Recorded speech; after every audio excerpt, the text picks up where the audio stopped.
quanta luz. Bom dia a todos. Uma honra estar aqui iniciando esse painel. Eu sou Grazi Rossato, Head de Tecnologia da ANEFAC. Aproveito para agradecer imensamente a oportunidade de estar representando esse cargo. Hoje eu vou conduzir com vocês o painel de segurança. Vamos lá, então, que eu tenho minha colinha aqui, porque sem colinha a gente não consegue fazer todas as falas. Então, vamos lá. No momento em que o mundo está passando por muita transformação, é super importante a gente se preocupar com a gestão de dados como forma de diferenciação de um país e também de empresas. Dentro desse contexto, cibersegurança virou uma pauta extremamente importante. A gente sabe que a América Latina é um dos principais alvos de ataque cibernético. E, portanto, é super importante as empresas terem estratégias para se defender de ataques cibernéticos como forma de se manterem competitivas no mercado. Queria lembrar que as perguntas podem ser feitas pelo aplicativo da ANEFAC e a gente vai estar conduzindo as perguntas ao final desse painel.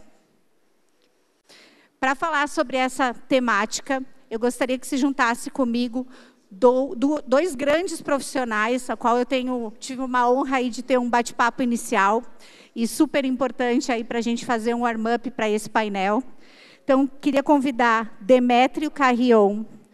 Tenho a colinha aqui do currículo dele, porque é super incrível. Ele é sócio líder da prática de cibernética da Ernst Young América Latina, contando com mais de 20 anos de experiência em consultoria, formado em Engenharia Eletrônica pela Universidade Federal do Rio de Janeiro, mestrado em Engenharia de Sistemas pela COP.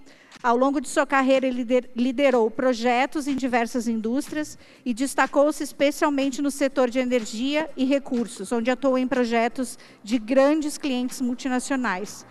Atualmente, ele está liderando programas de consultoria significativos para clientes do Banco do Brasil. Além disso, Demétrio tem certificações relacionadas à pauta de segurança e cibersegurança, CISP, CISM e CISA, entre outras. Demétrio, obrigada por estar com a gente.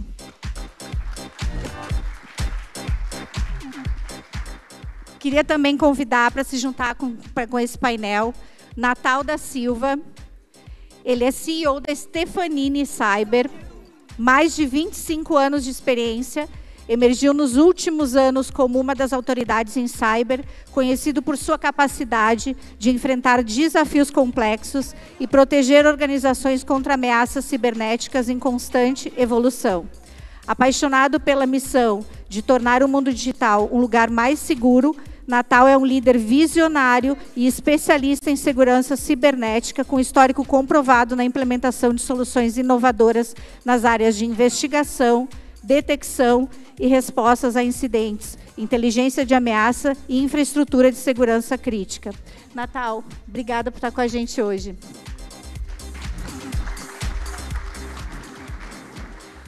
Vamos começar, então, esse painel. Acho que é super importante. A pauta é extremamente abrangente, não é à toa que existem várias certificações e um conhecimento muito aprofundado sobre isso, ainda iniciando na maioria das empresas. Então, acho que é super bacana. Vocês estão com o microfone. Maravilha. A gente começar esse nosso bate-papo conceituando para as pessoas o que é e o que engloba a cibersegurança. Você quer começar, Demétrio? Começo. Bom dia. Grazi, obrigado aí por esse contato, esses dias que nós trocamos várias ideias, preparando para o painel. Para mim é uma honra estar aqui. Obrigado, ANEFAC, pela oportunidade, pelo convite. Aceitei imediatamente quando surgiu essa oportunidade. Fiquei bastante entusiasmado com o público que está aqui. Quando comecei minha carreira na consultoria, eu poder imaginar que estaria com executivos assim tão distintos, para mim é um uau, né? É realmente muito gratificante. O Rafael também teve a oportunidade agora de ver, né, no Falcão, essa apresentação sensacional. Eu vou levar vários conhecimentos para a minha equipe, para a minha empresa. E ele já preparou aqui, já me senti, né, me incluiu, né, como carioca, né, tá preparando já a audição de todo mundo, né, para a Rádio X, né, que não é do Elon Musk, é nosso sotaque, né. Então, obrigado, é sensacional. Segurança da informação e cibersegurança, eu tenho uma distinção, eu acho que ela é interessante, mas ela não pode ser uma dificuldade, né, de entendimento, né? A segurança da informação é o cuidado com a informação em todo o seu formato, seja ele físico, seja ele digital, como qualquer, né, formato que ele exista, qualquer estrutura que ele exista. A cibersegurança, quando eu comecei, se chamava segurança da informação, né, há 20 anos. E a cibersegurança é quando o mundo cibernético se tornou mais premente e a gente começava a falar dos ataques cibernéticos. Então, o ataque não necessariamente para roubar uma informação, mas um ataque que poderia afetar a disponibilidade de uma empresa, né? Ou a integridade, aí sim, da informação. A gente fala de uma tríade da segurança da informação, que parece, né, agência americana, mas não é, que é a CIA, né, que é a confidencialidade, né, disponibilidade e integridade, né, no inglês.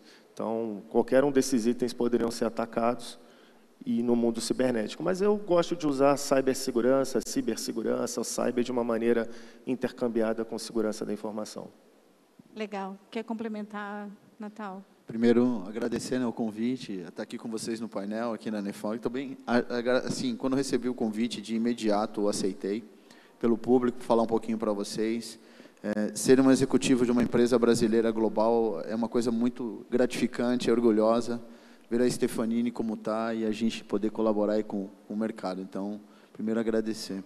Bom, o Demetrio já falou bastante, fica muito difícil falar, mas eu também, para a gente desmistificar e sair um pouco da questão técnica, eu vejo uma distinção muito grande em cibersegurança e também falando de segurança da informação, mas ao mesmo tempo elas se juntam, parece um paradoxo, mas elas se complementam, né? E eu sempre falo que, se a gente pensar em cibersegurança, a gente pensa na visão das soluções, dos equipamentos, proteger web portais, a gente pensa numa coisa mais tecnológica. E quando a gente pensa em segurança da informação, a gente pensa muito em processos, nas pessoas, no treinamento, na maturidade, que é uma abordagem que elas são totalmente complementares, elas se misturam, aquela história do tudo junto e misturado ao mesmo tempo. E às vezes a gente usa muito o termo técnico, as pessoas acabam tendo um pouco da dificuldade, mas era só isso que eu queria complementar de adicional. Legal. E você tem 2 papéis, né? Inclusive dentro da Stefanini, se quiser falar um pouquinho também, acho que é bacana, né? Tá bom, dentro do grupo, a gente tem a visão de como a gente vai para o mercado para proteger as empresas, toda essa camada de produção, como o Demetrio faz também com a equipe dele. E eu tenho uma segunda função que a gente chama de CISO, que é o responsável por olhar para dentro a segurança do grupo, seja da informação, seja cibernética. É uma mescla, às vezes chega a ser um conflito, porque não é fácil, né? Eu fui eleito pelo board, né? A gente decidiu que essa posição ela tivesse mais relacionada ao negócio, não uma posição técnica, porque geralmente o time de segurança de informação é um time mais técnico, eles falam termos mais técnicos, e a gente fez uma mescla entre negócio e técnico para a gente poder fazer uma proteção mais efetiva. E ter uma empresa de cyber no grupo, né, de segurança, a gente passou a ser alvo, só para vocês terem uma ideia, por mês a gente recebe 500 mil de ataques, tentativas, não ataques efetivos, a gente vai bloqueando, né, então a gente tem todo um processo para isso, porque quando você vai para fora, digitaliza, você está em evidência, você passa a ser um alvo. Então, a gente, ainda mais tendo uma empresa de cibersegurança, acho que o Demetrio sabe bem o que acontece com a empresa dele nesse sentido, a gente fica numa situação, porque vou chamar hackers, mas para os criminosos, se eles conseguirem entrar no nosso grupo, aí eles vão fazer a festa dizendo que eles conseguiram ser efetivos no ataque de uma empresa que faz segurança cibernética. Então, também é um grande desafio. Grazi, posso fazer um comentário aqui também à do tema vontade. de segurança, né? Quando a gente pensa em cybersecurity, a gente pensa que é um tema só de tecnologia, de 2 maneiras, né? Que cabe apenas à área de tecnologia a proteção, a gente depois vai falar mais sobre isso, mas a segurança também na área de automação. Então, a gente protege os ativos tecnológicos, né? Nós temos que proteger os ativos tecnológicos, mas também de automação. Então, tem várias empresas aqui representadas que têm que proteger suas infraestruturas críticas. Então, quando a gente fala sobre isso, a gente está falando sobre plantas, sobre esteiras de produção, veículos autônomos, seja qualquer indústria, né? No agronegócio, seja, por exemplo, na mineração, na indústria de óleo e gás, na indústria pesada. Então, tem essa visão também, às vezes ela fica um pouquinho esquecida. E com impacto muito grande, porque um ataque cibernético num ambiente de automação ocasiona perdas de produtividade, pode ocasionar, mas também tem um risco humano, né, que é a diferença do safety. No inglês, a segurança, em português a gente usa segurança da informação, mas segurança física. No inglês, o safety ele deixa bem claro. Então, você pode ocasionar uma explosão, por exemplo, num ataque cibernético. Você pode ocasionar a falta de distribuição de alimentos numa determinada região. E, como aconteceu nos Estados Unidos há poucos meses, a falta de distribuição de combustível, na qual 50% da área leste dos Estados Unidos ficou desabastecida por um ataque cibernético num oleoduto. Então, também a gente precisa olhar para esses dois vieses, que é a convergência do TI com o TA, que é a tecnologia de automação. Legal. A área tributária, ela vem sendo, muitas vezes tinha um comportamento de trabalhar dizendo o que não dá para fazer, ou como tem que fazer, e às vezes ela se apresentava de uma forma distante. Por que eu estou falando isso? Segurança também é visto como uma área que diz tudo que não pode fazer, né? Eu acho que no ambiente agora de colaboração, em que todas as áreas têm que trabalhar de alguma forma totalmente conectado, é importante a gente dizer o que pode fazer com a informação que se tem, né? Então, não é incomum a gente tentar instalar um software e, putz, não consegui porque me bloquearam, ou tem algum tipo de barreira. Então, a área não é muito bem vista, né? Dentro desse contexto, como é que vocês entendem aí os maiores desafios da área de cibersegurança, né, dentro das empresas hoje? Não sei se você quer começar, Natal. Como é que você se aproxima aí para não ser uma área tão chata, né? Como o pessoal fala, vocês estão sendo chatos, né? Falou o pessoal de segurança, todo mundo é chato, né? Não, mas na verdade a gente... Mas quem é que não gosta do Natal? Verdade, obrigado. O que eu falo assim é que, não sei se o Demetrio vai concordar, mas a área de segurança é uma área de continuidade. Se o processo atrapalhar o trabalho, aí realmente tem alguma coisa que a gente precisa melhorar na implementação. Agora, se para o usuário for transparente, aí a segurança ela vira uma área de facilitação. A gente fala sempre que vocês precisam ter um ambiente seguro para trabalhar, né? Que é a experiência segura ao clicar, né? Então, a gente olha muito nesse sentido. Eu vou mesclar um pouco. Eu não vou falar com os atores e quais foram os clientes, mas a gente atua numa recuperação de um incidente que a fraude ela vem através do call center. Eles ligaram no call center, é um grupo muito conhecido de ataques no mercado financeiro. Eles ligaram no call center e falaram com o atendente. A primeira pergunta foi: você está em casa ou você está na empresa? Porque ele sabia que, se estivesse na empresa, a tendência de ter uma proteção era muito maior do que se estivesse em casa. E aí, automaticamente, quando o atendente respondeu que ela estava em casa, ele falou: olha, eu sou da área de TI, estou fazendo um cheque de segurança, abre tal aplicação, que era uma página web, que eu vou me conectar no teu computador, que eu preciso fazer uma verificação.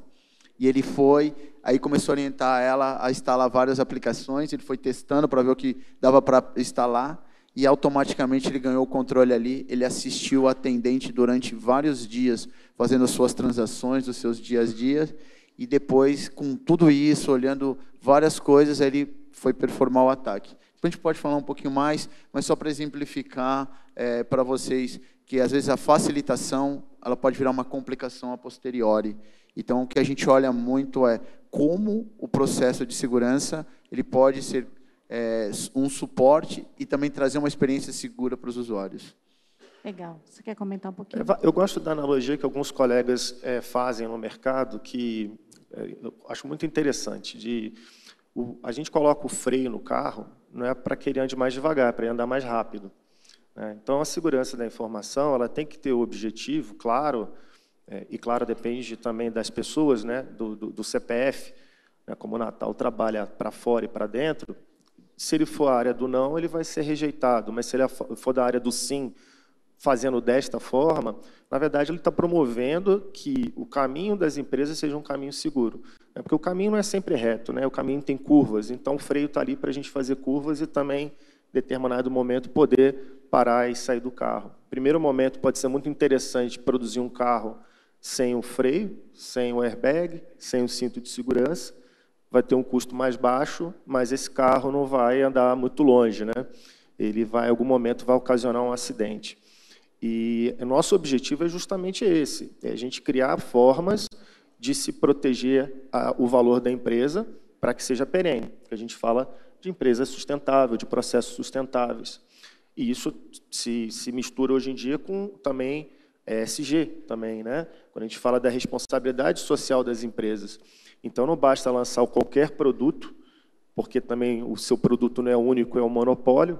Você precisa lançar produtos que sejam responsáveis e que também com investidores, né? Para que aquilo tenha uma perenidade no mercado. Então, temos que ser a área do sim, eu como consultor, minha equipe, também outras empresas concorrentes como consultores, nós temos que habilitar essa capacidade dos nossos clientes, de várias maneiras. E não é dizendo não, é sim desta forma, desde que a gente faça isso. E um ponto importante, vocês que estão aqui têm uma responsabilidade muito grande e um poder muito grande também, né? Como diz no filme do Homem-Aranha, né? Com grandes poderes vem uma grande responsabilidade, que a área de segurança é uma área mais jovem do que, muito mais jovem do que uma área financeira, administração e contabilidade. Então, vocês têm um papel também de mentoria com relação aos security officers, a área de segurança da informação, de empoderar e posicionar. Porque, no meu ponto de vista, segurança da informação, no fim do dia, esse é meu ponto de vista, são dois elementos, narrativa e diligência. É a capacidade de demonstrar diligência e a capacidade de ter a narrativa correta. É muito mais do que os bits e bytes que estão ali embaixo. Eles vão compor. Então, essa parceria com vocês, executivos, que têm já muita maturidade, conhecem áreas, são áreas bastante sedimentadas, trazer o security officer. E a gente também facilitar, né? Porque a sopa de letrinhas, os termos técnicos afastam. É muito natural. Legal. Eu sou CEO de uma empresa de tecnologia e de médio porte, e grande parte dos contratos que hoje a gente recebe para assinar, eu diria que 60%, 70%, estão relacionados a LGPD, proteção de dados, cibersegurança, e, basicamente, as multas né, dos contratos padrão, que muitas vezes, se você presta serviço para médias e grandes empresas, que é o nosso público-alvo, são multas que fariam as empresas hoje praticamente fecharem as portas. Diante desse contexto, a gente pode analisar que pode ser um impedimento para startups ou empresas pequenas prestarem serviços para empresas maiores. O que vocês poderiam dar de dica para as pequenas, médias que estão aqui hoje, que seria o básico para eles terem em termos de cibersegurança, para que possam ser mais competitivos e a gente também não ficar eletizando muito, né, que a cibersegurança não seja, vamos dizer assim, não afaste, né, a entrada de novas empresas no mercado. O que vocês podem comentar sobre isso, Natal? Vamos lá, vamos... Bom, eu também concordo a gente quebrar esse tabu que cibersegurança é uma coisa elitizada, ela é uma coisa muito fora do alcance ou de investimentos vultuosos para ter uma segurança efetiva, né? O que a gente sempre fala, apesar do Grupo Stephani não atuar com pequenas empresas, né, pequenas e médias empresas em geral, o que a gente também tem uma gama de terceiros que conectam com a gente tem que ter esse programa e essa preocupação com a segurança dos nossos terceiros que vão conectar no nosso ambiente de alguma forma, para alguma transação, alguma coisa. Então, o que a gente sempre orienta e a gente faz com eles, ou de quem está olhando, a gente dá uma olhadinha como está a maturidade. E, às vezes, a maturidade, ela não está dizendo do investimento, às vezes é um processo, um procedimento, como que é feito a sua estruturação, quem acessa o quê, como cada um faz. Então, não foi uma coisa assim muito... são processos, a questão da conscientização, a gente mede o nível de conscientização da própria empresa pequena, não importa se é uma startup, mas, como o próprio Demetrio falou, a turma jovem é mais arrojada, e cyber é arrojado. Então, somente a startup, o pessoal olha muito business, o pessoal é muito criativo, e, às vezes, essa história da medida, ou sim, mas com a cautela, ela é muito importante. Então, a gente avalia a maturidade dos usuários, por incrível que pareça, para ver como é que eles estão aderentes a esse processo. E aí são técnicas simples para a gente fazer isso. E aí, daí sim, a gente vendo que a empresa começa a ter uma cultura, uma maturidade, aí a gente cria um score que começa a ajudar a empresa para o próximo nível. Mas, no primeiro momento, está muito mais voltado ao processo e à maturidade das pessoas dentro da sua própria organização, falando de pequenas empresas. É mais ou menos nessa linha que a gente vai. Legal, bacana. Você quer complementar? Posso comentar, e eu vou comentar... hoje acho que eu estou na analogia de carro, mas eu não sou fanático de carros, não, tá? Mas é que eu lembro, quando mais novo, meu pai tinha um Fusca, né? Fusca era um carrão, né? E aí ele usava uma trava que ficava assim através do volante. Não sei se todo mundo lembra como é que era essa trava, né? Não existia eletrônica, ficava aquela trava que o bandido não conseguia virar. Né? E meu pai ainda tirava uma parte do carro, do motor, é uma figura, né? Ele saía a qualquer lugar, ele saía, abria atrás do Fusca, tirava, acho que era uma peça chamada cachimbo, eu acho que era. Mas ele tirava aquela peça e botava no bolso, botava na bolsa. E eu falava assim, mas pai, isso adianta? Né? Ele falou assim, meu carro não tem que ser o mais seguro, ele tem que ser mais seguro do que o do vizinho, porque o bandido ele vai no do vizinho, não vai no meu, né? Então essa era a teoria dele. E tem razão, né? Só que hoje em dia o bandido, se for levar um Fusca, tem que ter um motorista. Se for levarem 2 Fuscas, estão 2 motoristas. Ou então ele para com a cegonha e teria que levar vários carros, mas acho que ia levar bastante tempo e ia ser pego, ia ser difícil, né, de roubar 10, 20 carros dentro de uma cegonha. Apesar que lá no Rio de Janeiro, não sei se vocês lembram, eles roubaram vigas da perimetral, que ninguém sabe como eles conseguiram carregar toneladas. Mas o exemplo está valendo, né? Então, se você pensar que uma empresa de pequeno porte não é alvo, porque de grande porte tem mais dinheiro, então o vizinho está lá, ou uma empresa de pequeno ou médio porte, ela está mais segura do que a do vizinho, isso não faz a mínima diferença no crime cibernético, porque ele pode atacar várias empresas ao mesmo tempo. Ele pode entrar pela pequena e chegar na grande. E ele pode mandar várias tentativas de ataque com o mesmo clique, com o mesmo esforço. Ele faz isso para 1, para 2, para 3, para milhares de empresas. E aí ele joga uma rede, não precisa mais jogar um anzol. Né? Pode algum aqui quem pesca aí pode até ir até além. Ele não joga nem a rede, ele joga uma bomba no mar e o peixe sobe e ele vai pegando aquilo que ele quer. Então, as pequenas empresas são fontes de muito lucro para o crime organizado. Elas não aparecem tanto na mídia, Grazi, porque faz mais sentido pegar aquela grande empresa que está com ação no mercado e divulgar do que falar de uma empresa menor e divulgar. Mas se você somar as perdas dessas empresas, é muito grande. Existem várias maneiras que a gente poderia falar, se aprofundar bastante, é um diálogo que eu gosto. Eu acho que o governo brasileiro deveria promover políticas de inovação que, dentro dessa inovação, já tivessem conceitos de segurança da informação que os empreendedores pudessem utilizar de base. E entra com o que o Natal falou da conscientização das pessoas, mas entra também aí no tema de conscientização das empresas, como nascer com segurança da informação, para não sofrer depois, né? Porque você imagina, você pensa no negócio, prepara um produto, de repente tenta vender sua empresa, tenta fazer uma parceria com uma empresa grande, e ela fala assim, gostei, mas precisa andar 3 passos para trás para investir. Você fala, não tem tempo. Legal. E, nesse sentido, cloud, vocês acham que tem ajudado a inovação? Porque, na verdade, cibersegurança, de alguma forma... Muito. Porque eu posso ter uma solução em cloud e aí a empresa pequena ela está usufruindo de toda a segurança, por exemplo, numa AWS, numa Microsoft, num Google, ela está usufruindo da mesma segurança que outras empresas grandes têm, né? Então, talvez para acelerar a entrega de soluções, as iniciativas de cloud pode ser importante, né? Concordo totalmente, Natal, pode comentar, mas você já consegue comprar o produto com a segurança embutida, não você comprar para depois colocar algo a mais, né? Tem que saber usar. Porque também, partir do pressuposto de que você comprou a solução e ela já vem com tudo habilitado, é um pressuposto incorreto. Os maiores ataques, a maior quantidade de ataques, eles ocorrem por motivos que são os mesmos há 20, 30 anos. Por exemplo, uma senha frágil, por exemplo, a senha que você contratou lá, o ambiente de cloud, a senha do administrador é admin, e aí todo atacante já sabe disso. Então, existem os conceitos básicos, mas, nossa, você pegando uma solução de cloud, você já vem com muita complexidade que você não saberia ou não teria como fazer, já embutidos. Aí você trabalha numa camada acima. Legal, bacana. Chegar com vocês sobre a questão de checar com vocês a questão de indicadores. Existem alguns indicadores básicos que vocês percebem assim que as empresas deveriam passar a medir, tem como medir, né, o nível e a maturidade através de KPIs, de indicadores. Como que se mede a maturidade de uma empresa em termos de cibersegurança? Sempre eu começando, tá bom, então vamos lá. Bom, a gente não, sim, tem KPIs para a gente medir, mas eu acho que antes de chegar nos KPIs, a gente tem um passo anterior a fazer, como a gente vai implementar essa segurança, baseado no que a gente vai implementar, porque para você medir tem que saber o quê.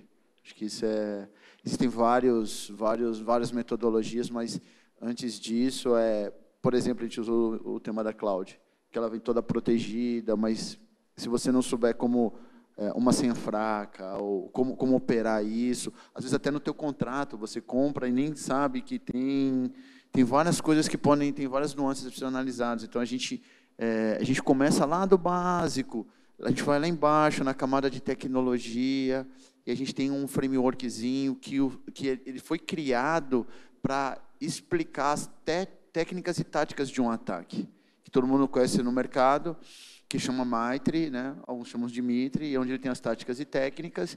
Você começa lá desde começar a configuração das suas soluções, baseado nisso, depois o monitoramento, e aí você vai passando em todas essas camadas. Parece ser simples, mas não é. E aí, sabe quando a gente começa a montar a nossa redezinha de computadores? Vamos colocar o nome numa máquina, parece ser uma coisa muito simples, mas se a gente conseguir já pensar nisso, olhando o tema de segurança permeando, o nome de uma máquina, você pode pensar em várias situações. Qual é o nome dela? Qual é a localidade? Ela é do administrativo, é da área técnica?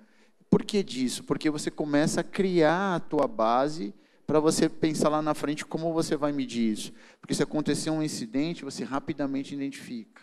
Isso olhando na parte operacional. E olhando na parte de gestão, existem vários frameworks. Como a gente é um mix de uma empresa brasileira com israelense, a gente não adopta todos os frameworks, mas existe a ISO, existe a NIST, a gente é mais aderente à NIST, que é uma metodologia para analisar a maturidade de segurança, e aí, baseado nisso, a gente começa a medir a maturidade das organizações. Isso olhando toda a parte de processo. Quando a gente olha a parte tecnológica, a gente usa muito o MITRE. Por que a gente usa o MITRE, né, no nosso caso? Porque a gente está muito focado em entender o quão protegido a gente está para as técnicas e táticas de ataque. Então, a gente faz um mix disso e aí cria-se um trabalho de maturidade. Isso olhando para dentro. Olhando para fora, existem soluções que você avalia o quanto você está exposto digitalmente, o seu risco digital. Né? Porque, cara, quanto mais digital, independente do tamanho, você tem seus riscos e suas vulnerabilidades. E lá também te dá uma nota de como você está aderente. Então, a gente faz imagina um liquidificador, bate tudo isso, e dali vai sair um nível de maturidade, e também a gente compara em relação ao mercado que você está inserido. Porque nem sempre você precisa ser a melhor empresa, mais protegida, você pode fazer um benchmark, porque você pode entender, como é que você vai entender teu nível de maturidade, está bom ou está ruim? Está bom ou está ruim? Se eu sou nota 10, eu estou bom ou estou ruim? Não sei. Vai depender muito das suas outras variáveis dentro do processo. Então, os KPIs eles vêm para te suportar, para não deixar você sem visão, aonde você está, o que você precisa melhorar. Eu não sei se é bom ou ruim, mas segurança cibernética, a gente sempre tem alguma coisinha para melhorar. Mas lembrando, gente, não é só investimento, mas é um mundo que os ataques cada vez são mais efetivos. A parte da IA, ela mudou com muito mercado, ela mudou muita forma de olhar. Então, também está tendo uma fusão aí da parte de processos com IA e análise de maturidade com IA, e também as defesas com IA.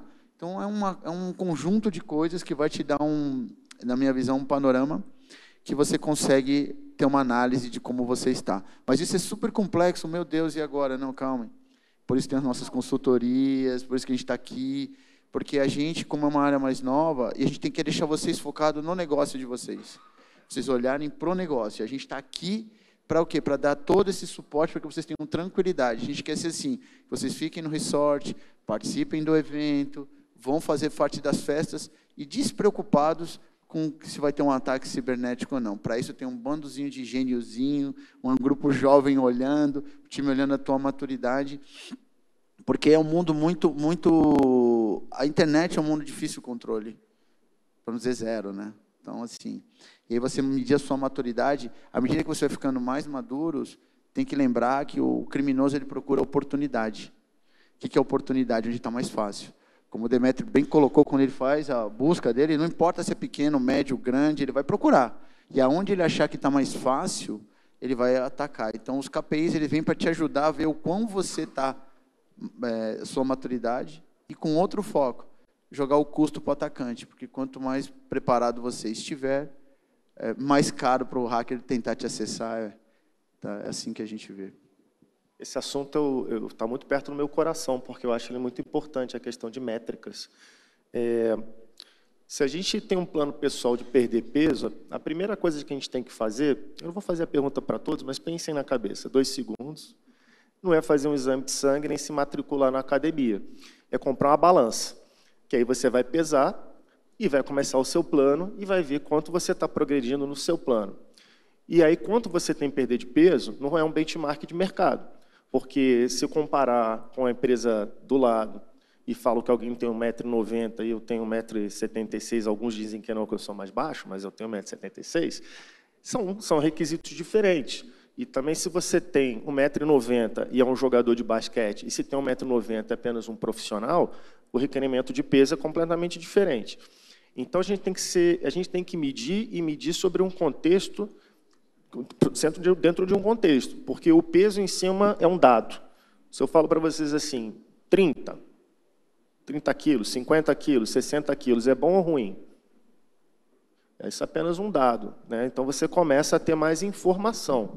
É o que você busca, informação em contexto. Se eu começo a dar um contexto que eu sou um atleta de uma determinada categoria, se eu sou um maratonista, normalmente mais magro, se eu sou um corredor de 100 metros, eu preciso ter mais músculos, né?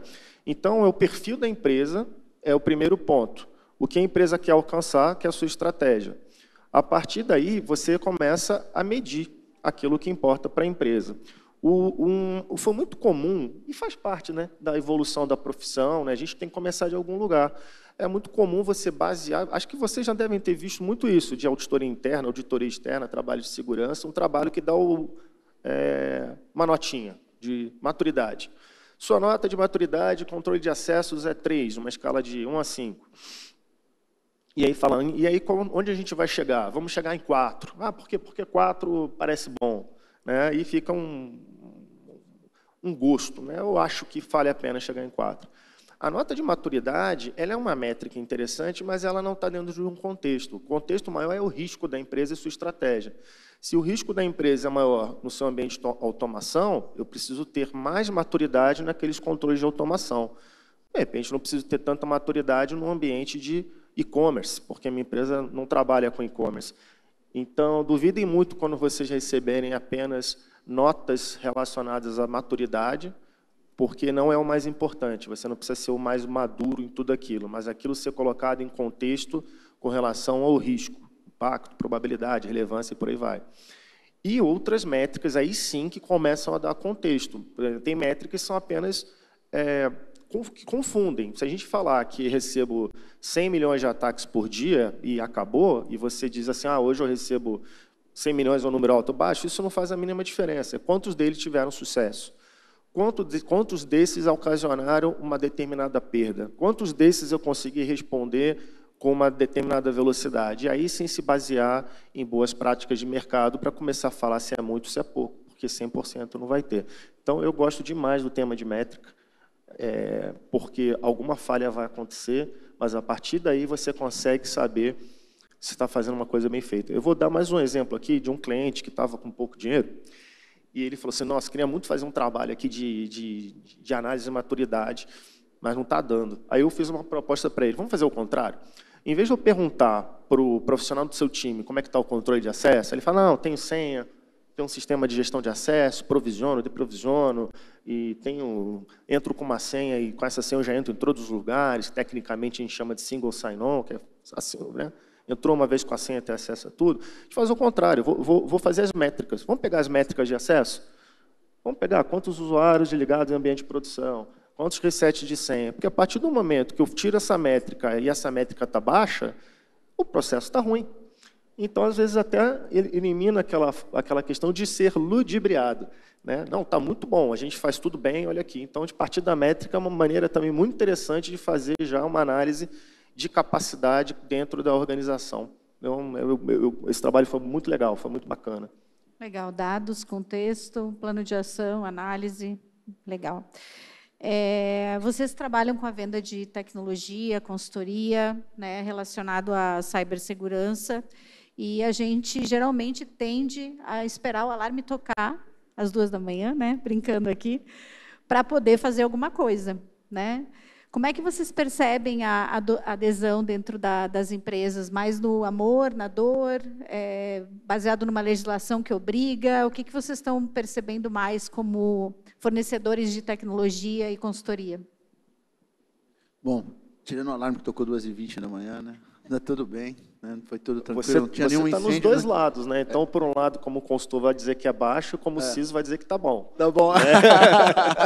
É verdade. Não, mas é interessante o ponto, porque quando a gente fala de como abordar maturidades, e cada região, é interessante, globalmente é muito diferente o approach em cada local, né? Infelizmente, nós, latino-americanos e brasileiros, a punição ela é muito mais efetiva do que a prevenção, né? Então, a gente... É simples, né? Agora eu vou aproveitar suas analogias, a história do cinto de segurança lá atrás, que a gente pegou a fase de não ter o cinto de segurança, né? Então, o que a gente fazia? Mas essa lei ela só pegou depois que a gente começou a multar. Olha que interessante. Porra, multou, hoje já é no nosso dia a dia, todo mundo entra e coloca o seu cinto de segurança, que sabe que aquilo é para prevenção. Então, se você vai para a área da saúde, é raro as pessoas fazerem check-up. Tem muita gente que só vai quando fica doente, principalmente os homens, tá? Nós homens somos terríveis nisso. A gente só vai quando está com dor, a gente só vai quando está no extremo, né? Eu sou um caso desse. Eu tinha 120 quilos. Aí quando apitou, eu falei, opa, precisa se cuidar. Então a gente tem esse hábito, né?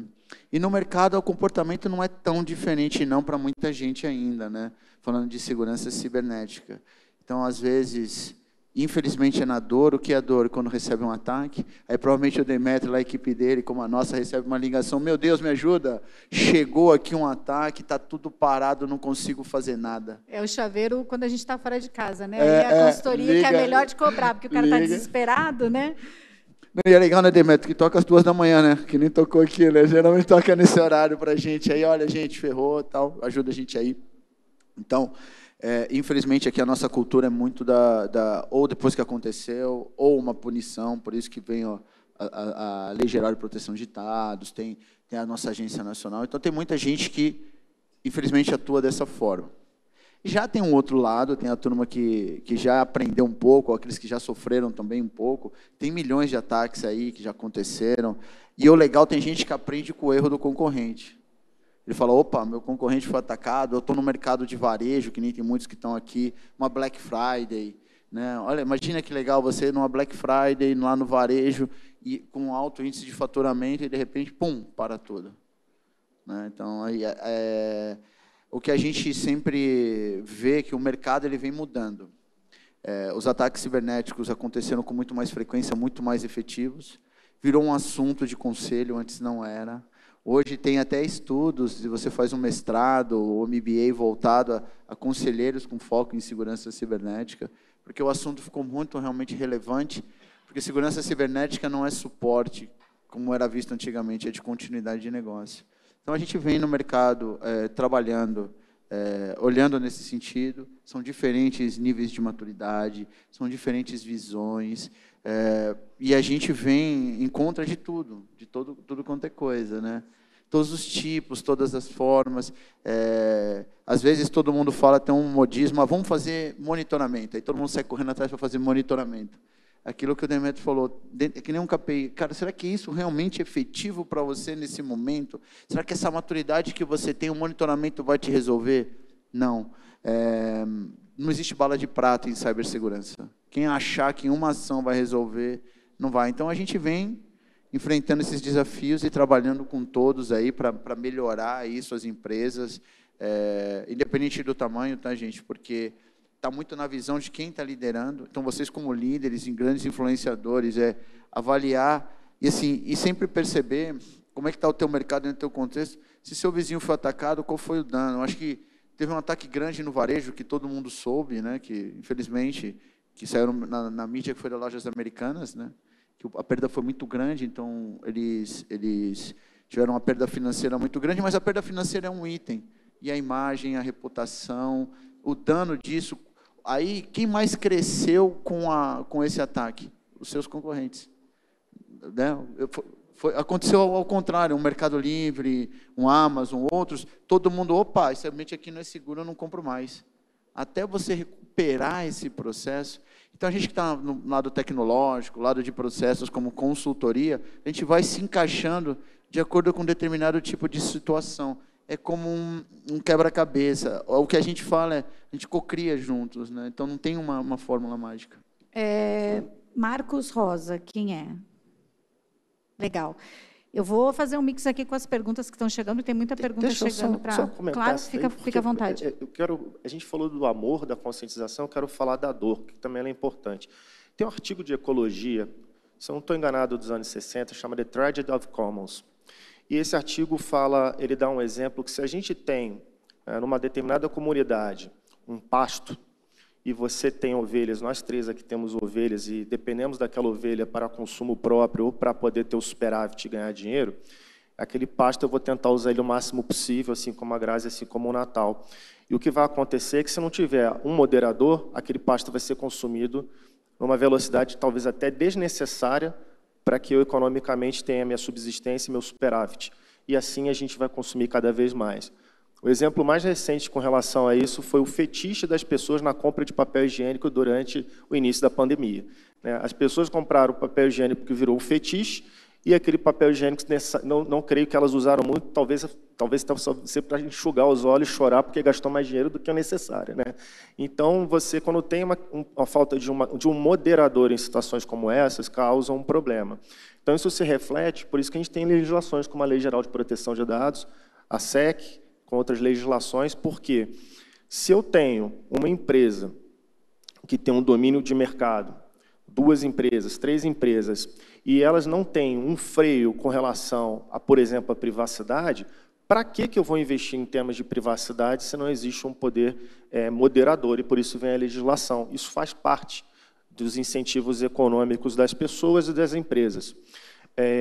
Ou você tem uma sociedade extremamente organizada que cobre esse tipo de situação, como, por exemplo, os países nórdicos, como, por exemplo, o Japão, que tem...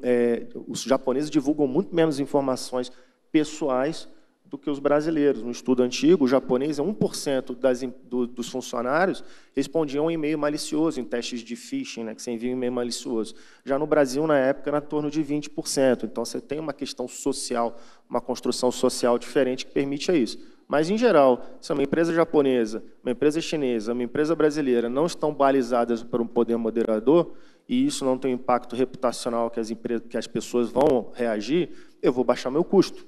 E aí eu não cuido da questão de privacidade. Haja visto o que passou com Facebook, que privacidade não era considerada importante até ter um poder moderador intervindo. Então, esse foi o meu lado da dor. É importante ter os dois lados sempre, legal. Você falou de SEC, e está relacionado com a pergunta. Recentemente, a SEC determinou que empresas listadas nos Estados Unidos sejam obrigadas a divulgar informações cibernéticas nos relatórios financeiros, e quando, de fato, o ataque ocorrer, levar os efeitos para conhecimento do mercado. Como o mercado está se preparando para receber essas informações e quais cenários se abrem diante dos novos requisitos de divulgação? Ótimo. Posso começar aqui? Aí a gente inverte. Vamos lá. Maravilha, vamos lá. Tema muito relevante para o mercado. A SEC começou com um guia em 2011, era o amor. Olha, sugerimos fortemente que vocês façam esse tipo de controles, que vocês demonstrem a governança, que vocês apresentem um ataque que seja material. Em 2018 foi feita uma revisão desse guia, e em 2022, 2023, tornou-se uma lei que, a partir de 15 de dezembro, todas as empresas listadas na SEC precisam, entre outras coisas, reportar incidentes materiais aí fica um pouco dúbio, mas os acidentes materiais, né, que causem alguma perda, também o risco de informação interna, insider information, porque um ataque cibernético pode mudar a balança, eu posso vender ações, posso comprar ações a depender do que está ocorrendo, posso comprar ação, inclusive, do meu concorrente, porque eu sei que eu vou perder vendas para aquele concorrente. Então, tem essas situações de reportar o que os impactos que sejam materiais advindo de um ataque cibernético. Você tem também a responsabilização dos conselheiros com relação à segurança da informação e que você demonstre que tem um programa de segurança da informação, e é bem amplo, né? Todo um modelo de gestão de segurança da informação implementado dentro da sua empresa. Já começaram a ter os relatórios sendo apresentados, eu não vou lembrar, foram as 3 primeiras empresas que apresentaram os relatórios trimestrais, não lembro exatamente agora quais, e há uma variação do que está sendo colocado ali dentro. Então, acho que o mercado vai aprender a calibrar o que é muito, o que é pouco. Mas eu acho que a gente não pode se perder na discussão do que é o material, do que é considerado aquela materialidade e deixar de implementar por conta disso. Porque materialidade já é usada em contabilidade, isso, né, tem alguns conceitos que foram criados, mas não foram criados de um dia para a noite, muitos anos. Talvez vocês até se espantem, tem um livro maravilhoso que fala sobre isso, mas a maioria dos remédios que são produzidos, eles têm que ter um índice ali que é 5% ou 0,5% de confiabilidade para ser entregue, e não foi científico, foi porque alguém um dia considerou, e aí os remédios são produzidos com aquele índice que está ali dentro, e a gente não discute, a gente pode até melhorar, mas a questão é não deixar de fazer porque a gente se apegou a esse índice. Mas é um caminho sem volta, de novo, né? É um poder moderador para a proteção da sociedade e dos investidores. Natal. Assim, só complementando, isso acontece, isso também, eu vou fazer outra alusão, aconteceu o ataque de 11 de setembro, e para você fazer uma negociação com o mercado americano, você precisa implementar também todo um processo para você mandar cargas para lá de segurança chamado ISPS Code. É um processo também que é muito parecido com a SEC, né, voltado à segurança, que a batida de um avião no World Trade Center, um ataque terrorista, quer dizer, uma coisa totalmente incontrolada, que eles aprenderam com isso, e hoje, isso aconteceu em 2000, lá em 2009, agora a coisa está andando. Eu vejo também o poder moderador, cada vez mais uma SEC. A gente atua com empresas que estão listadas na Bolsa, até os terceiros. Eles precisam fazer uma análise muito mais complexa, porque se passar alguma coisa através do terceiro que impacte diretamente no negócio dessas empresas listadas, que a SEC regula, ou ela modera, nesse caso, traz um impacto muito grande. Então, até a gente que fala assim, mas eu não preciso me preocupar, porque eu não tenho meu negócio listado na Bolsa lá nos Estados Unidos. Mas, se você prestar serviço para alguém que está dentro da legislação, de uma forma direta ou indireta, você tem que começar a se preocupar. E aí eu concordo muito, Demetrio, é o tempo, é a forma. E eu acho que a tendência é cada vez mais a gente está mais com poderes moderadores, regulados, que começa a ficar uma coisa mais transparente também para todo mundo, né? Até o investidor vai ter um papel muito importante, né? Quando a gente fala, a gente está no modo aprendizado com relação à materialidade. Estou falando só sobre um aspecto, né? Ocorreu algo, eu preciso reportar para que os investidores e o governo saibam o que aconteceu e tomem decisões informadas, no caso dos investidores, sobre continuar ou não com suas posições. Então, a partir do momento em que todos também estão aprendendo com essas informações que vão ser divulgadas, os investidores farão mais ou menos questionamentos com relação à empresa A, B ou C, porque elas vão poder medir o risco daquilo. E a obscuridade de informação aumenta o risco.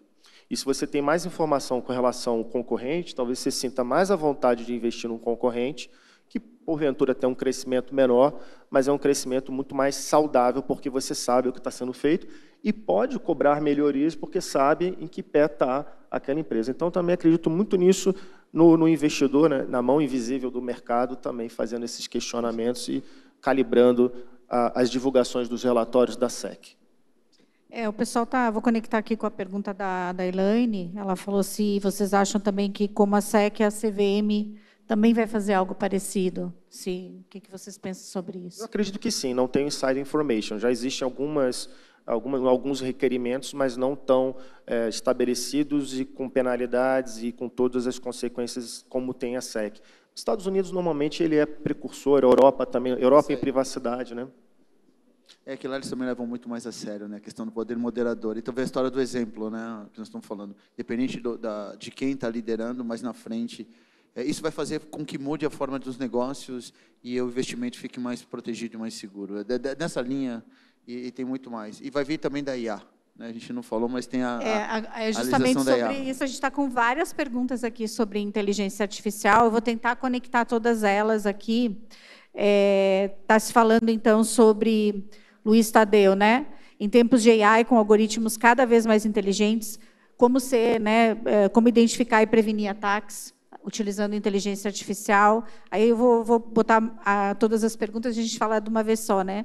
Como agregar nos processos de segurança cibernética a inteligência artificial. Que mais aqui que tem de inteligência artificial? Acho que é isso. Então, como que vocês entendem a inteligência artificial conectada com cibernética em termos de prevenção e apoio, né, na gestão? Tem o cyber na inteligência artificial e tem a inteligência artificial no cyber. Né? Qual a diferença? Quando a gente tem o cyber na inteligência artificial, é como é que eu protejo os controles de segurança dentro do que é desenvolvido em inteligência artificial. E inteligência artificial no cyber é como uso a inteligência artificial para melhorar meus processos, né, de prevenção, detecção, por aí vai, recuperação. Nesse contexto, vamos pensar, né, quem é que leva, aquela frase de muitos filmes, quem é que leva uma faca para uma briga de pistola de revólver? Ninguém, né, você vai perder. Então, se as organizações não abraçarem a inteligência artificial, elas vão estar lutando no mercado muito, né, falando de cybersecurity. As analogias estão ótimas. Estão ótimas, né? Obrigado. E a gente vai estar perdendo na capacidade. Né? E uma das formas mais cabais de perda é você se esconder. Né? Você fingir que não existe aquela tecnologia ou proibir aquela tecnologia, porque você vai ficar menos competitivo com relação a outra empresa. O Falcão comentou, né, que algumas empresas não habilitam funcionalidades que já vêm embutidas em novas soluções. O Copilot, acho que é a mais famosa, proíbe a utilização do chat GPT, e aí você, na verdade, está se escondendo. Né? Felizmente, para nós que somos da área de segurança da informação, para as empresas que produzem as soluções de segurança da informação, elas intrinsecamente são empresas muito velozes, são empresas que são focadas em nichos de softwares, elas já vinham adotando soluções modernas, entre elas inteligência artificial, aprendizado de máquina, aprendizado profundo de máquina, não são sinônimos, tá? Você vai fazendo uma composição, e aí as soluções que nós compramos hoje, elas já vêm com a inteligência artificial. Então, isso é bom. Não é, eu vou habilitar ou não uma solução de proteção cibernética com ou sem inteligência artificial, então vira uma briga de fuzil contra fuzil, né? Então, sei lá, luva de boxe contra luva de boxe, vamos fazer uma coisa menor aí que o mundo está muito em guerra.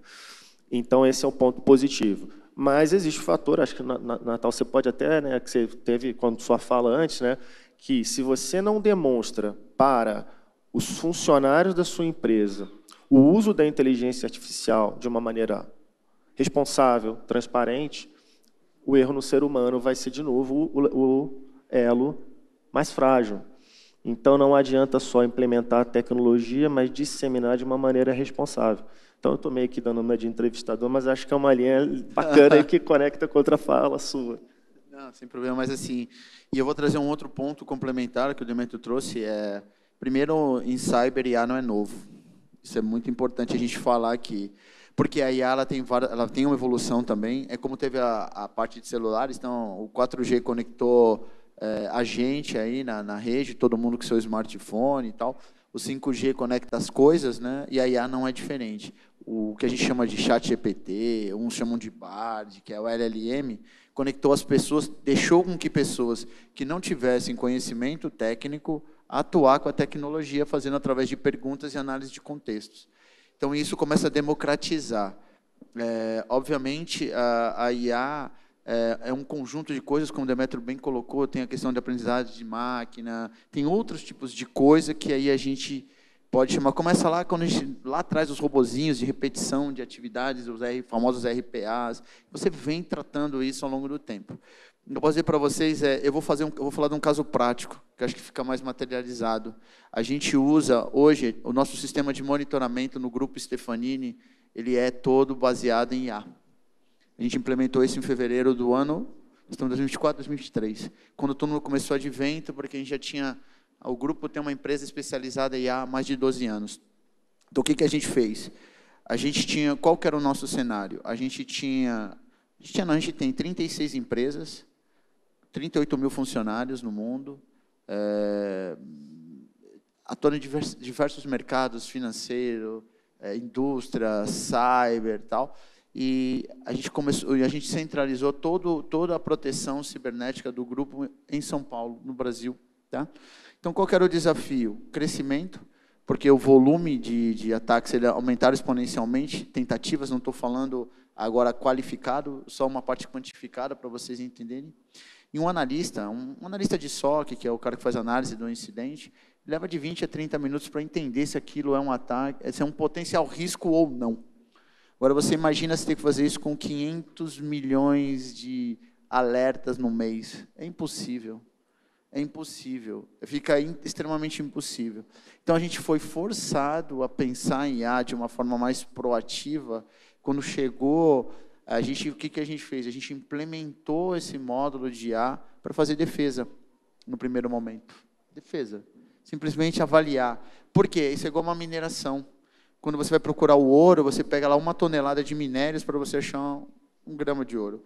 E o cyber não é diferente, é milhões de alertas para você achar realmente um risco que é de ataque. Então, a gente usou a IA para isso. E a gente hoje, a IA ela trata um alerta desse em menos de 1 segundo. Se eu tivesse que colocar, eu teria que ter um complexo como esse de analistas para analisar a quantidade de alertas que tem. Obviamente tem muito mais coisa, eu estou simplificando, para vocês terem um pouquinho, eu teria que ter um exército de pessoas, e aí ela veio para facilitar, ela não veio para tirar o trabalho. Por quê? Porque a equipe foca no que realmente ela precisa atuar. Então, a IA veio facilitar nesse sentido. Por quê? Porque do outro lado dessa contramão, que é a história do fuzil contra fuzil, a faca contra o revólver, o hacker, ele não vai procurando 1 a 1. Ele joga a IA e a IA vai fazendo a varredura para ele achar onde tem a brecha. Ele não é um super-homem. A IA faz o trabalho para ele. Aí, quando identifica onde tem, aí ele vai lá e começa a aprofundar. Então, a IA ela muda muito. Para vocês terem uma ideia, até o comportamento dos analistas. Aí, com a IA, surgiram novas áreas de cyber, que aí você precisa analisar diferente, como você analisa os riscos. E aí, Demetrio, acho que uma coisa que, na minha visão de tendência, é que a gente não vai mais falar de incidente, a gente fala de riscos.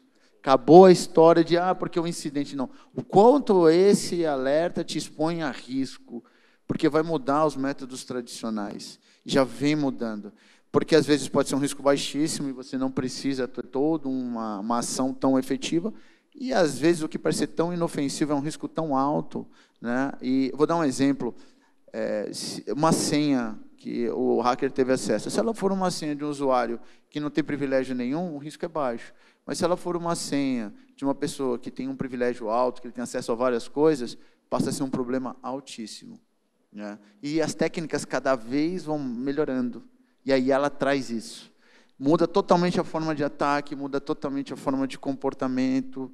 Então, eu quis trazer para vocês que a IA a gente já está usando há um bom tempo, dentro de casa. A gente fala que é colocar a pele no jogo, né? Ou seja, a gente testa em casa, e isso é muito legal. Então, hoje a gente já tem gente que está usando, isso falando de defesa, mas a IA para o cyber tem o cyber para a IA. Eu estou falando do cyber usando a IA aí nesse caso, tá? E tem a IA para o cyber. Em termos de organização, a gente, por ser uma empresa de tecnologia, a gente tem a liberação do Copilot, de outros ChatGPT, para que os usuários tenham acessos. Então, a gente faz muito ganho no processo. Então, por exemplo, a gente tem uma área de KPIs, a gente falou um pouquinho aqui, né? A gente usa o Copilot para agilizar o trabalho de gestão, de elaboração dos relatórios. É muito mais rápido. A produtividade ela aumenta muito nesse sentido. Só que tem todo um trabalho de segurança. Então, tem todo um trabalho de não armazenar dados, só fazer a consulta. Tem outros aspectos por trás que a gente faz. Eu quis trazer um caso prático para vocês verem que a gente fala muito, o que parece estar longe, não está longe, já está aqui. E aí eu concordo muito com você, Demetrio, não é o amanhã, é o agora, né? Se a gente desconsiderar isso, a gente vai ter muito problema. O IA vai mudar a nossa vida, de uma forma ou de outra. Não sei se para o bem ou para o mal. Não vou ser o mais otimista, também não o pessimista. Sendo muito mais pragmático, aceitar que a IA veio e como a gente vai lidar com esse novo momento. Legal, aprendendo junto, né? Vou continuar na linha das analogias, agora talvez um pouco mais nas letras, né? E um exemplo, assim, a gente fica atordoado com a mudança, né? E a gente sempre fala, nossa, nunca mudou tanto como mudou no passado. Quando foi implementado o trem que ligava o Rio de Janeiro a Petrópolis, na época ali do Dom João, e eles foram, não sei se Dom João, mas algum deles foram lá no Pedro. Depois vocês pesquisem, o ChatGPT está no meu bolso, não vou poder perguntar, vocês falem para mim. Mas nessa época, quando foi implementado esse trem ele andava a 30, 40 km por hora, tinha um jornalista ali dentro, e depois ele relatou que as pessoas se sentiram mal por causa dessa velocidade extrema daquele trem, e ficaram mareados. Foi o Emerson que falou delongas, vou usar mareados aqui, né? E atordoados. E aí a gente vem agora, na época da inteligência artificial, nós estamos atordoados também. Mas se a gente for ver um grandíssimo livro, que eu durante muitos anos achei que não fosse tão maravilhoso, que é Frankenstein, da Mary Shelley, realmente é um clássico, convido-os a ler. Depois que você libera o monstro, né? Que o Frankenstein não é um monstro, o Frankenstein é o doutor, né? Depois que ele cria aquele monstro ele ganha vida própria, e você lutar contra ele, você está fadado a perder. Para bem ou para mal, a gente já liberou esse ser tecnológico da IA. Lutar contra ele é perder. Utilizar ele para o nosso bem, utilizar ele para dentro do que a gente pode fazer, utilizar ele, por exemplo, em vez de montar os KPIs, que dá um trabalho danado, mas a inteligência montar o KPI e você, com aquela informação, dar contexto, analisar contexto, porque muitas vezes você prepara um painel. Painel também é uma diversão, dashboard, né? Para cada pessoa que se apresenta, tem uma ideia de mais 2 ou 3 indicadores para colocar, e aí você faz mais 2 ou 3 indicadores, depois pede mais 3 ou 4, mas pergunta quem é que pegou e analisou e fez. Então, é liberar o tempo das pessoas para analisar. Então, eu acho que é abraçar, né, esse... E a Mary Shelley escreveu esse livro justamente com a questão da tecnologia, das mudanças tecnológicas, da Revolução Industrial. Acho que é o que a gente está vivendo de novo, e vai viver de novo, de novo, de novo, de novo. Legal. Vou tentar trazer um pouco para o lado de CPF, né, das pessoas. Seguidamente me ligam aí, você comprou Casas Bahia, 1.950, sempre esse valor. Você aceita a operação, se não aceita, passa por um número, você coloca lá o número, aí você conversa com um cara que pede para você instalar um monte de coisa no seu celular, né? E isso está impactando na imagem de Casas Bahia, está impactando, né, de forma geral aí até no back-office depois para administrar tudo isso. E o Davi fez a pergunta aqui, que dicas práticas do dia a dia a gente pode dar para as pessoas se protegerem. E eu também quero conectar sobre essa questão que a gente viu na palestra anterior, onde as pessoas estão trabalhando no híbrido e muitas vezes com máquina própria, prestando serviço para a empresa, né? Então, eu queria que a gente falasse um pouquinho agora sobre o outro lado, né? O lado de quem está sendo atacado, né? Pessoa física, e também as empresas que estão com profissionais com máquina própria. O que vocês recomendam aí para a gente se proteger, né, enquanto indivíduo? Vou brincar, mas o ataque é com IA ou sem IA, né? Agora mudou tudo, né? Mais uma vez mudou, mas eu vejo de CPF é interessante porque a gente não tem a cultura de segurança, né? Na verdade, nas nossas escolas, mas os criminosos os são pais, muito... né? Não, eles são muito hábeis, né? Eles criam... Primeiro, a gente fala muito de engenharia social, né? Esse é um caso que eles estudam um pouquinho e aí eles fazem um ataque mais direcionado, ele manda uma mensagem para sua mãe ou para o seu filho, para o seu irmão, com a sua foto e fazendo um pedido, né? E geralmente esse número não está cadastrado na tua agenda. Opa, primeira dica. Se o número não está cadastrado, é um alerta, é um sinal que pode ser um risco ali. Antes você tinha o hábito de, geralmente, quem está cadastrado na sua lista é uma lista de confiança ou de conhecimento. E aí, se não vem, é uma coisa da gente avaliar. Quer dizer, é uma coisa muito ampla, tem várias formas de fazer, mas agora o que está ficando mais interessante a gente está aqui, está gravando essa palestra, por exemplo, tem a nossa voz, eles pegam a nossa partezinha da nossa voz e fazem todo um texto IA, e aí, como eles fazem engenharia social, mandam para sua mãe. Mãe, estou aqui em São Roque, estou num evento, tive um problema, não consigo pagar a conta aqui do hotel, e aí eu preciso de R$5.000. Imagina. Isso eu estou falando uma coisa simples, ou se não, sabe que a pessoa está no hospital, ela está internada, e como é que ele tem acesso? Você volta à história do vazamento de dados, informação privilegiada, olha a importância da proteção de dados, quer dizer, um conjunto de coisas que os criminosos habilmente sabem trabalhar. E o que é legal? Esse tipo de crime é mais difícil rastrear, gente. Você chegar em quem é o cara que faz. Então, na verdade, para traduzir e simplificar, é aquela história do tudo que é o comportamento anormal, aquilo que não é o teu dia a dia. Aquilo que não é o teu dia a dia, aquilo que você vê que te parece estranho, tem que checar. Né? Parece besteira, parece até clichê falar disso, usar a palavra clichê, mas precisam validar as coisas. O poder de persuasão dessas pessoas é incrível, né? Eles te colocam num cenário de quase desespero, assim, né? Se eu não transferir o dinheiro, se eu não pagar essa... E volta também, parece que não, com o Rafael, vou voltar, a palestra dele é a parte de diversidade, né? Tem a questão da faixa etária, né? Então, a depender da faixa etária, e os golpes mais, assim, de comportamento estão muito mais ligados a uma faixa etária mais alta, porque são as pessoas de terceira idade, que não estão acostumados com a tecnologia. Então, tudo tem um porquê. Então, você, como CPF, existe algumas dicas no site da Polícia Civil de São Paulo, você pode usar, todo mundo de São Paulo, mas todo estado tem, e a gente... Eu vou dizer o meu caso pessoal, eu divulguei para toda a minha família. Ó, isso aqui são exemplos, o golpe do amor. Quem nunca ouviu falar no golpe do amor aqui? Aí tem aqueles caras, os caras que se acham bonitões, né? Aí ele vai lá, entra no Tinder, cria uma conta, aí do outro lado tem uma mulher maravilhosa, aí ele não entendeu, porque a mulher é maravilhosa, ele fala, mas é para mim. Aí ele começa a trocar, quando ele chega do outro lado, é o crime organizado fazendo. Em São Paulo isso acontece muito, no Rio eu não sei, tá, Demetrio? Mas em São Paulo os caras são fera. Eu estou casado há 20 anos com essa mulher maravilhosa, não teve o golpe, acho que eu dei sorte. Mas ela não está aqui, gente, está lá no quarto. Mas está sendo gravado? Então tá bom. Depois me fala em qual minuto para eu poder mostrar. Não, mas eu vou te falar agora, eu me dei bem, porque minha mulher está aqui, então eu estou também casado com uma mulher maravilhosa, eu não caio nesse golpe. Caí no dela, mas dos outros não.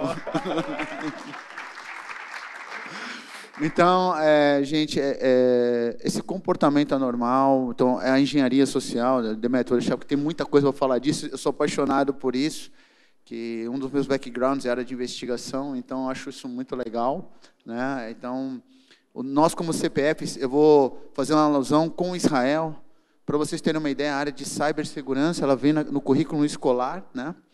E eu vou contar uma falando de diversidade, eu vou mesclar para vocês verem como é interessante. Lá em Israel, como eles não vivem em guerra, vocês sabem disso, aqueles caras, não sei o que acontece com eles, a guerra ela não é mais física, ela é cibernética, né? Acho que todo mundo viu aí com o advento da Ucrânia, tudo. Então, o que acontece é que eles foram entender as aptidões das pessoas, né? Então, eu não sei por que também, mulheres, não sei por que, eles identificaram, mais ou menos na 7ª série, eles fizeram toda uma pesquisa, que as mulheres têm uma capacidade investigativa melhor que o homem. Não sei por que eles chegaram nessa conclusão. Eu ainda quero estudar mais essa teoria, né? Qualquer coincidência, né? Aí, né? Qualquer semelhança é uma coincidência. Então, o que acontece? O Estado de Israel ele é protegido ciberneticamente, 80% das pessoas são mulheres do sexo feminino, pela capacidade de investigação. E quem vai para campo trocar tiro, em geral, são os homens. Por que eu estou comentando isso com vocês? Porque é a aptidão. Eles aproveitaram isso. Tá? E aí, Demetrio, se você quiser comentar. Essa história é legal também na computação, mas eu não vou me estender por causa do tempo. Mas a primeira programadora foi uma mulher, tá? A primeira programadora foi uma mulher. Legal, fico bem feliz com isso. Muito bom. Gente, uma aula. Foi uma honra estar aqui liderando esse painel. Quero agradecer imensamente por vocês terem aceito o convite, por estarem aqui. Eu sei que a agenda de vocês é absurda, né? E o fato de estarem dedicando tempo aqui para estar dando essa aula, eu acho que é motivo de muita gratidão. E muito obrigada, viu? Agradeço. Eu queria convidar agora Roberto Fragoso, nosso head de tributos da NEFAC, Clóvis Madeira, conselheiro de colegiado ANEFAC, e Arvelino Cassaro, gerente executivo de controladoria da Suzano, para entregar uma lembrança para vocês. E aproveito aqui para anunciar que a gente vai, então, para um coffee break e volta. Falaram 10h55, mas se for 10h55, não tem coffee break, porque já são 10h55. Então, se alguém puder me dar um toque aqui do horário, eu já falo. Obrigada, gente.